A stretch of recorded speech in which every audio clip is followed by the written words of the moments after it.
जय हिंद साथियों, आज के इस वीडियो में हम प्रतिहार वंश के बारे में बात करेंगे। ठीक है, और ये आपकी हिस्ट्री की जो है 25वीं क्लास होने वाली है। प्रतिहार वंश को बेटा गुर्जर प्रतिहार वंश के नाम से भी जाना जाता है। ठीक है, गुर्जर प्रतिहार वंश के नाम से भी जाना जाता है। इस वंश के शासकों को गुर्जर प्रतिहार वंश के नाम से भी इस वंश के शासकों को जाना जाता है।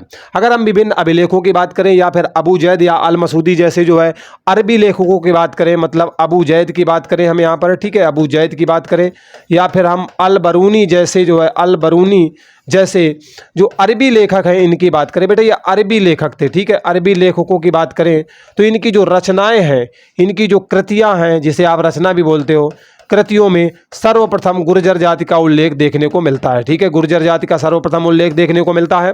और अभिलेखों की अगर हम बात करेंगे, ठीक है, अगर हम अभिलेखों की बात करेंगे कि अभिलेखों में कहीं उल्लेख मिलता है क्या, तो अभिलेखों में बेटा आपको एहोल अभिलेख देखने को मिलता होगा। बहुत प्रश्न पूछा जाता है एहोल अभिलेख, और एहोल अभिलेख का संबंध किससे है, बहुत पूछा जाता है, पुलकेशिन द्वितीय से है। ठीक है, किससे है, पुलकेशिन द्वितीय से है। तो पुलकेशिन द्वितीय के एहोल अभिलेख में भी आपको सर्वप्रथम गुर्जर जाति का उल्लेख देखने को मिलेगा। किस जाति का, गुर्जर जाति का उल्लेख देखने को मिलेगा। और इस वजह से जो है प्रतिहार वंश के शासकों को गुर्जर प्रतिहार वंश के नाम से भी जाना जाता है। ठीक, ये बात बेटा समझ में आ गई, गुर्जर प्रतिहार वंश के नाम से भी जाना जाता है। क्लियर हो गया।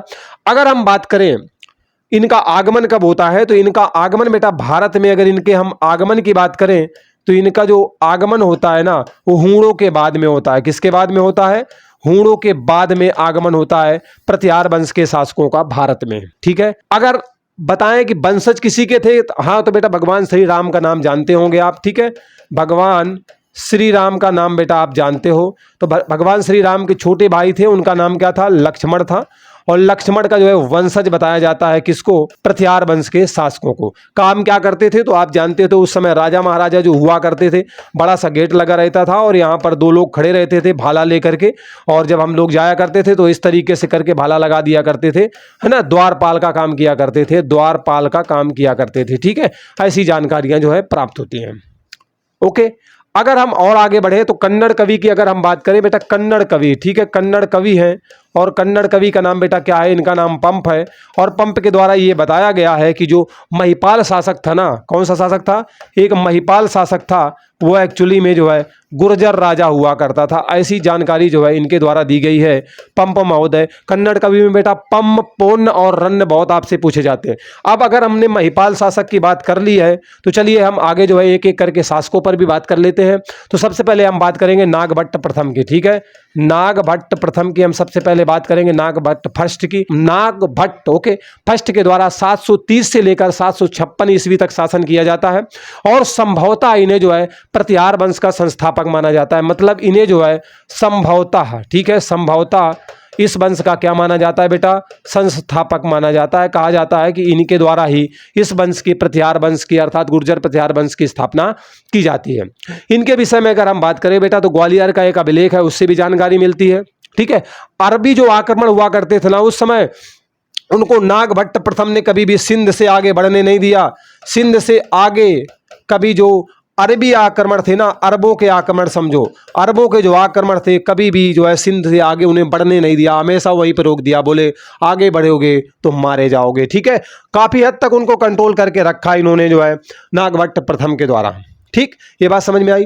अब क्या किया इन्होंने, एक अच्छा खासा साम्राज्य बना करके तैयार किया था, एक शक्तिशाली साम्राज्य बनाया था, और आगे आने वाले अपने उत्तराधिकारियों को सौंपा था। अगर इनके हम साम्राज्य की बात करें तो बेटा इसमें मालवा का क्षेत्र था, राजपूताना क्षेत्र, और गुजरात के कुछ भागों को जो है इनके आप साम्राज्य में देख सकते हैं। ठीक ठाक साम्राज्य था जो कि इन्होंने अपने उत्तराधिकारियों को दिया था। ठीक है, तो आगे चल करके उत्तराधिकारी एक्चुअली में होता कौन है, तो अगर हम मोस्टली बात करेंगे जो इंपॉर्टेंट है वो बेटा आपके वत्सराज होते हैं। ठीक है, कौन होते हैं, वत्सराज जो है उत्तराधिकारी होते हैं, जो कि आगे जो है सत्ता संभालने का काम करते हैं, एक बेहतर तरीके से सत्ता संभालने का काम करते। लेकिन मुख्य बात यह है कि बेटा जो नागभट्ट थे ना, नागभट्ट जिनके बारे में भी मैंने बताया, नागभट्ट, तो नागभट्ट जो फर्स्ट थे, इनके एक्चुअली में दो भतीजे थे। ठीक है, क्या था बेटा, दो भतीजे थे, उनमें से एक का नाम था कक्कुक। क्या नाम था, एक का नाम कक्कुक था और दूसरे का नाम था देवराज। क्या नाम था बेटा, देवराज, इंद्र जानते हो ना, देवराज था। दूसरे का नाम क्या था, देवराज। तो देवराज के जो पुत्र होते हैं, देवराज का जो पुत्र होता है उसका नाम क्या था बेटा, वत्सराज था। ये पुत्र होते हैं वत्सराज, ठीक है। तो आप अगर सोचें कि नागभट्ट के पुत्र थे क्या वत्सराज, तो नहीं थे, उनके जो भतीजे थे, ठीक है। और क्या नाम था, कक्कुक और देवराज। तो देवराज का जो बच्चा था, पुत्र था वत्सराज, वो आगे शासन को ठीक ठाक तरीके से संभालती। ये बातें यहां पर क्लियर हो गई, ठीक है। वत्सराज क्या करते हैं, उत्तरी भारत में एक साम्राज्य स्थापित करना चाहते हैं और इस क्रम में क्या करते हैं, कन्नौज को अपने अधिकार क्षेत्र में लेते हैं। मतलब आगे जब बढ़ती है कहानी तो जाहिर सी बात है कि एक राजा बना है तो अपने अधिकार क्षेत्र का विस्तार करेगा ताकि अपने यहाँ के जो लोग हैं उनको अधिक से अधिक सुविधाएं, सुख, जो भी सारी चीजें दी जा सके। तो उस कड़ी में क्या करते हैं, साम्राज्य विस्तार का दौर शुरू होता है और साम्राज्य विस्तार के दौर में ये क्या करते हैं, कन्नौज को अपने अधिकार क्षेत्र में ले लेते हैं, ठीक है। कन्नौज को जो है अपने अधिकार क्षेत्र में ले लेते हैं। ये बात भी समझ में आ गई। वत्सराज के द्वारा बंगाल का राजा जो धर्मपाल है ना, उसको भी हराया जाता है। मतलब वत्सराज जो है क्या करते हैं, बंगाल में उस समय एक शासक हुआ करता था, बंगाल का राजा, ठीक है, बंगाल का राजा था, नाम क्या था, नाम था बेटा धर्मपाल, ठीक है, नाम क्या था, धर्मपाल। इसे भी युद्ध में हराने का काम कौन करता है बेटा, वत्सराज के द्वारा किया जाता है, जो कि प्रतिहार वंश के शासक होते हैं, ठीक है। लेकिन आगे क्या होता है, राष्ट्रकूट वंश का शासक ध्रुव होता है। क्या नाम होता है आपका, ध्रुव होता है राष्ट्रवंश का शासक, ठीक है। राष्ट्रवंश का शासक जो है ध्रुव होता है, नाम क्या था बेटा, ध्रुव होता है। और इनके बीच में और वत्सराज के बीच में भयानक लड़ाई होती है, लेकिन इसमें वत्सराज क्या होता है, पराजित हो जाते हैं। वत्सराज को ही पराजित कर देता है ध्रुव, ठीक है। इस तरीके से वत्सराज का जो शासन है बेटा वो समाप्त हो जाता है। तो ये बातें यहाँ पर बिल्कुल समझ में आ गई, कोई डाउट यहाँ तक नहीं होगा। चलिए अब हम नागभट्ट द्वितीय की बात कर लेते हैं, क्योंकि नागभट्ट प्रथम के बारे में हम जान चुके हैं। तो अगले शासक जो आते हैं वो बेटा नागभट्ट द्वितीय होते हैं। कौन होते हैं बेटा, नागभट्ट सेकंड होते हैं। नागभट्ट सेकंड का जो शासन होता है वो 795 ईस्वी से लेकर के 833 ईस्वी तक का चलता है। ग्वालियर के अभिलेख से ऐसी जानकारी बेटा प्राप्त होती है कि जो आंध्र है, विदर्भ है या कलिंग के शासक हैं वो नागभट्ट द्वितीय के सामने आत्मसमर्पण कर देते हैं। मतलब इसके सामने आत्मसमर्पण कौन कर देता है, ठीक है, आत्मसमर्पण, ठीक है। आत्मसमर्पण एक्चुअली में कौन करता है, तो बेटा अगर आंध्र, विदर्भ, कलिंग की बात करें, कौन कौन करता है, एक तो आंध्र शासक कर देते हैं, ठीक है, कलिंग के शासक कर देते हैं, और विदर्भ के उस समय के जो शासक थे ये फटाफट आके आत्मसमर्पण कर देते हैं। बोले भैया नागभट्ट जी, हमको आपसे लड़ाई वड़ाई नहीं लड़नी है, हम आपके संरक्षण में काम करते रहेंगे, ठीक है। तो आत्मसमर्पण कर देते हैं। तो यह बात रही बेटा आत्मसमर्पण करने की। इसके अलावा नागभट्ट द्वितीय ने मालवा, वत्स, मत्स्य राजा जो थे ना, उनका जो पहाड़ी दुर्ग वाला एरिया था उसको भी अपने अधिकार क्षेत्र में ले लेते हैं। और नागभट्ट द्वितीय के द्वारा कन्नौज का जो शासक है बेटा चक्रायुध, उसको भी पराजित किया जाता है। मतलब नागभट्ट द्वितीय क्या करते हैं, कन्नौज का शासक होता है, ठीक है, कन्नौज का शासक होता है। क्या नाम था बेटा, चक्रायुध नाम था उस शासक का, ठीक है, शासक का नाम क्या था, चक्रायुध। इसे हराने का काम कौन करता है, तो वो बेटा हराने का काम नागभट्ट द्वितीय के द्वारा किया जाता है। लेकिन इस विषय अभियान में राष्ट्रकूट राजा जो गोविंद तृतीय था वो क्या करता है, नागभट्ट द्वितीय को ही परास्त कर देता है। तो ये जब आगे बढ़ रहे होते हैं अभियान में तो नागभट्ट द्वितीय का सामना बेटा राष्ट्रकूट शासक के साथ हो जाता है।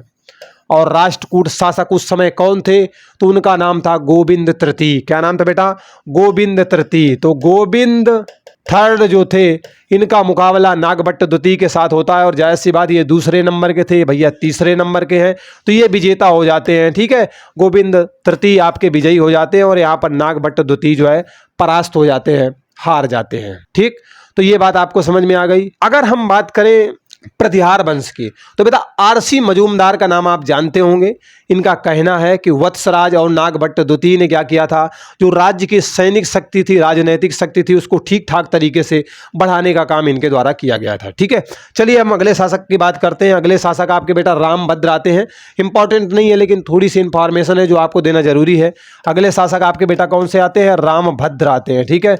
अगले शासक कौन आते हैं, रामभद्र आते हैं, जो कि प्रतिहार वंश से ही संबंध रखते हैं। और 833 से लेकर 836 मुश्किल से 3 साल तक इनका शासन रहता है।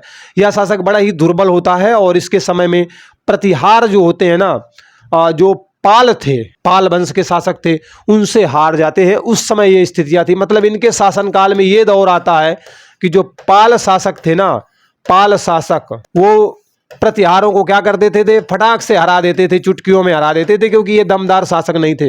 देखो हमेशा ध्यान रखना, जिसके नेतृत्व में आप काम कर रहे हैं अगर वो दमदार है, उसमें प्रतिभा है, योग्यता है, महत्वाकांक्षा है, तो वो व्यक्ति आगे बढ़ा करके ले जाएगा। लेकिन अगर कमजोर है ना, तो वो मस्त सुस्त पड़ा रहेगा, उसके बस का कुछ होगा नहीं, वो कहीं ना कहीं बिगाड़ करके सब कुछ रख देगा। ठीक है, अब चलिए हम बात करते हैं मिहिर भोज की। क्या नाम है बेटा? मिहिर भोज प्रथम। ठीक है, मिहिर भोज फर्स्ट, मिहिर भोज फर्स्ट की बात करते हैं, जो कि प्रतिहार वंश के शासक होते हैं। 836 से लेकर 889 ईस्वी तक इनके द्वारा शासन किया जाता है। रामभद्र का पुत्र होता है कौन? मिहिर भोज। अभी मैंने राम के बारे में बताया ना, रामभद्र के बारे में, तो उनका पुत्र बेटा कौन होता है? मिहिर भोज फर्स्ट होता है, उत्तराधिकारी होते हैं। और जब राजगद्दी में बैठते हैं तो प्रतिहारों के इतिहास का एक नया दौर शुरू होता है, एक नया दौर शुरू होता है। तो चलिए, प्रतिहारों का नया दौर कब शुरू होता है? नया दौर कब शुरू होता है? तो बेटा ये आपके जो है मिहिर भोज फर्स्ट के शासनकाल में शुरू होता है। मिहिर भोज प्रथम कन्नौज को अपनी राजधानी बनाते हैं। तो इनके द्वारा राजधानी कहाँ बनाई जाती है? तो राजधानी बेटा ये कन्नौज को बनाते हैं। ठीक है, राजधानी किसको बनाते हैं? तो कन्नौज को इनके द्वारा जो है राजधानी बनाने का काम किया जाता है। ठीक है, विजय अभियान अब उसको आगे बढ़ाते हैं, जो कि हर एक राजा करता है। तो बंगाल का जो शासक देवपाल था, ठीक है, देवपाल, बंगाल का शासक देवपाल से इसे हार का सामना करना पड़ता है। मतलब देवपाल से भिड़ जाते हैं जाकर के। बेटा पाल वंश का शासक था, पाल वंश का शासक था, नाम क्या था? देवपाल। और देवपाल से क्या होता है कि भयानक मुकाबला हो जाता है मिहिर भोज फर्स्ट का। इसमें देवपाल क्या होते हैं? आपके विजयी हो जाते हैं। और हारता कौन है? जायज सी बात है, मिहिर भोज प्रथम जो है यहाँ पर युद्ध को हार जाते हैं। कि राष्ट्रकूट राजा जो है ध्रुवद्वती, ध्रुव पहले वाला था, वो दूसरा था, ध्रुवद्वती जो है मिहिर भोज फर्स्ट को पराजित कर देता है। तो ये चुपचाप आराम से बैठ जाते हैं। उसके बाद क्या होता है, जब बंगाल का शासक बेटा क्या नाम था? देवपाल, जब देवपाल की मृत्यु हो जाती है और इनका जो उत्तराधिकारी होता है ना, उत्तराधिकारी वो जब कमजोर होता है, मतलब कमजोर उत्तराधिकारी होता है, ठीक है, उसका नाम क्या था? नारायण, नारायण नाम था। ठीक है, नारायण नाम था उनका, एक कमजोर उत्तराधिकारी होता है। तो इस पर क्या करते हैं? मिहिर भोज जाकर चढ़ाई कर देते हैं और इसे परास्त कर देते हैं। इसे क्या करते हैं? परास्त कर देते हैं, हरा देते हैं, बुरी तरीके से हरा देते हैं। तो बहुत बड़ा जो भूभाग था, देवपाल ने जितना अपने भूभाग को विस्तारित किया था, तो उसका बहुत बड़ा भूभाग नारायण को हराने के बाद बेटा किसके कब्जे में आ जाता है? मिहिर भोज फर्स्ट के कब्जे में आ जाता है।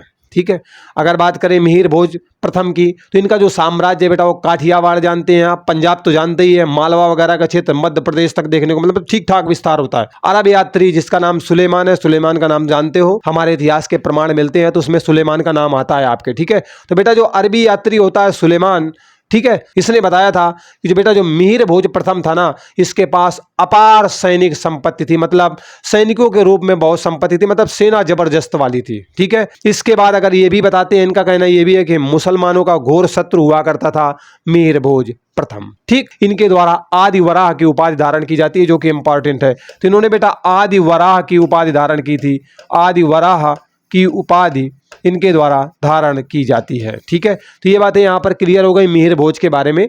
जो भी आपके लिए मोस्ट इंपॉर्टेंट जानकारी थी वो मैंने आपको दे दी। ठीक है, चलिए अब हम बात कर लेते हैं बेटा महेंद्रपाल प्रथम की। ठीक है, क्या नाम था? महेंद्रपाल प्रथम। अगले शासक होते हैं महेंद्रपाल। ठीक है, अगले शासक कौन होते हैं? महेंद्रपाल। ठीक है, अगले शासक कौन होते हैं बेटा? महेंद्रपाल फर्स्ट होते हैं, प्रथम होते हैं। ठीक है, और इनका जो शासन होता है ना, वो 890 से लेकर के 910 ईस्वी के बीच में रहता है। तो मिहिर भोज का उत्तराधिकारी कौन होता है? तो महेंद्रपाल होते हैं। ठीक है, उनके पुत्र होते हैं। ओके, निर्भय राज के नाम से भी इन्हें जाना जाता है, मतलब महेंद्रपाल को निर्भय राज के नाम से भी, निर्भय, ओके, निर्भय जिसे कोई भय नहीं है। ठीक है, निर्भय राज के नाम से भी जो है जाना जाता है, ये आपसे पूछ लिया जाता है। इनके द्वारा मगध और बंगाल का जो है काफी भाग अपने कब्जे में ले लिया जाता है। और इनके गुरु की बात करें, राजशेखर इनके गुरु का नाम था, पूछ लिया जाता है, इसलिए ध्यान रखिएगा। ठीक है, चलिए अगले शासक की बात करते हैं, उनका नाम है बेटा महिपाल। मैंने बोला था ना, महिपाल पंप थे ना, कन्नड़ कवि, उन्होंने बताया था। तो महेंद्रपाल का जो पुत्र बेटा भोजद्वती होता है, जब उत्तराधिकारी बनता है, तो उसका सौतेला भाई कौन था? महिपाल था। मतलब महेंद्रपाल ने अपने पुत्र को राजगद्दी पर बैठा दिया। पुत्र का नाम क्या था? भोजद्वती। अच्छा, लिख देता हूं। ये एक्चुअली क्या हुआ कि महेंद्रपाल जो थे, ये अपने पुत्र को उत्तराधिकारी बनाते हैं अपना और राजगद्दी पर बैठा देते हैं। नाम क्या था? भोजद्वती था। ठीक है, नाम क्या था? भोजद्वती नाम था, और इसे बैठाते हैं। लेकिन क्या होता है, उसी समय इनका सौतेला भाई, इनका जो सौतेला भाई था भोजद्वती का, उसका नाम क्या था? महिपाल। वो इन्हें राजगद्दी से उतार देता है, बोले चलो हटो, तुम्हारे बस का है नहीं, हम संभालेंगे। और महिपाल क्या करता है, राजसत्ता को हथिया लेता है और स्वयं को राजा घोषित कर देता है। अब क्लियर हो गया होगा। महिपाल को राष्ट्रकूटों के आक्रमण का सामना करना पड़ता है और ऐसी जानकारी मिलती है कि राष्ट्रकूट शासक कृष्ण तृतीय ने कन्नौज को पूर्णतः बर्बाद करके रख दिया था। ठीक है, राष्ट्रकूट शासक बेटा क्या नाम था, कृष्ण तृतीय था, जिसने कन्नौज को लगभग बर्बाद करके रख दिया था। अब हम बात करते हैं महिपाल के उत्तराधिकारियों की। तो साथियों, जो महिपाल होता है ना, इसके बाद में आपको महेंद्रपाल द्वितीय देखने को मिलेगा। मतलब आगे के अगर शासकों में आप बात करोगे महिपाल के, तो महेंद्रपाल द्वितीय देखने को मिलेगा। ठीक है, अभी अगर ये महेंद्रपाल प्रथम थे तो अब आगे आपको महेंद्रपाल द्वितीय देखने को मिलेगा। ये आपके महिपाल के उत्तराधिकारियों में जो है देखने को मिलते हैं। ठीक है, उसके बाद इनका जब शासन समाप्त होता है तो बेटा देवपाल का समय आता है। ठीक है, किसका समय आता है, तो देवपाल भी आपको जो है इस वंश के शासकों में से एक देखने को मिलेंगे। देवपाल भी कुछ समय तक शासन करते हैं। ये बात समझ में आ रही ना, कोई दिक्कत तो नहीं है। उसके बाद महिपाल द्वितीय का भी शासन आता है, विजयपाल भी आते हैं, पाल लगा के आ रहा है। विजयपाल के बाद में बेटा राज्यपाल भी शासन करते हैं। ठीक है, इसके बाद आपको जो है राज्यपाल भी शासक मिलेंगे, विजयपाल भी मिलेंगे। विजयपाल के बाद में राज्यपाल जैसे शासक देखने को मिलेंगे, राज्यपाल नाम है। ठीक है, और आपके वर्तमान के राज्यपाल गवर्नर की मैं बात नहीं कर रहा हूँ, ये एक राजा का नाम है। ठीक है, इसके बाद क्या होता है, जब महमूद गजनवी भारत पर आक्रमण करता है तो उस समय क्या होता है ना, जो राज्यपाल था बेटा अपने शासन क्षेत्र को छोड़ करके भाग खड़ा होता है। और जब ये भाग खड़ा होता है और आगे चल करके समर्पण कर देता है, जब ये हार मान लेता है ना, तो चंदेल वंशी एक राजा होते हैं, उनको ये पसंद नहीं आता है और वो क्या करते हैं, इस महिपाल को क्या करते हैं, मरवा देते हैं। ठीक है, बोले तुम्हारे जो है पीठ दिखा के तुम भाग गए हो, है ना, ये बहादुरों वाला काम नहीं है, इसलिए जो है इसको मरवा देता है। ठीक है, इस वंश का अंतिम शासक कौन होता है, तो यशपाल को माना जाता है। अगर इस वंश के हम बेटा अंतिम शासक की बात करेंगे ना, अंतिम शासक की, तो अंतिम शासक कौन होता है, वो बेटा यशपाल होता है। ठीक है, तो पाल सब में लगा हुआ नजर आ रहा है आपको। तो ज्यादातर जो है पाल ही रहे हैं, कोई फर्स्ट रहा है तो कोई सेकंड रहा है। तो इस तरीके से अगर हम बात करें प्रतिहार वंश की, तो जो आपके लिए ऑथेंटिक इन्फॉर्मेशन थी, जो मोस्टली आपकी परीक्षा में पूछी जाती है, और कौन सा शासक महत्वपूर्ण है, उसके द्वारा कौन सा युद्ध लड़ा गया, ठीक है, उन सभी बिंदुओं को मैंने स्पष्ट करने का प्रयास किया। अगर वीडियो अच्छा लगा हो, साथ ही साथ बंदे की मेहनत, तो उत्साहवर्धन के लिए एक लाइक कर दीजिएगा। अगर स्टडी विद उमराव परिवार से आप जुड़ना चाहते हैं तो दिल की गहराइयों से आप सभी का हार्दिक स्वागत है। चैनल को सब्सक्राइब कर लें, नोटिफिकेशन को ऑन कर लें, बस इतनी सी प्रक्रिया। चलिए मिलते हैं अगले वीडियो में नए अपडेट के साथ। बाय बाय, टेक केयर, जय हिंद।